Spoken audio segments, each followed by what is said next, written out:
Magandang umaga mga kabay. Ito na naman po tayo ngayon mga kabay. Meron akong approved estimate mga kabay. Cut off. Ayan po. Model yung mga kabay. D28720. Ayan. Cut off. Ito po yung in-estimate ko nung nakaraang linggo mga kabay. Bali in-approve ng customer. So papalitan natin mga kabay ay yung armature. Ayan.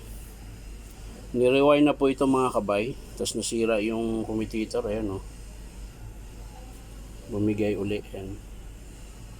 Ayan. So papalitan natin ng bago mga kabay. Bali armature tsaka gear ang papalitan ko ito. Maingay na kasi. Ito yung papalit natin mga kabay. Bago. Ayan. May kasama na rin bearing yan mga kabay. Ayan o. Ayan. Tapos yung gear niya. Ayan. Yan, yun yung gear niya, bago na rin yan. Tsaka carbon brush yung papalitan natin. Pinabitan kasi nila ng fake na carbon, ayan. Matigas kasi masyado to eh. Kaya siguro bumigay yung armature. Ayan. Ayan. Ang pangit ng carbon. Samantalang yung original ito, malambot lang. Ayan. So yan lang po mga kabay. Kakabit natin dito sa cut off na DeWalt. So maraming salamat mga kabay. Bye-bye.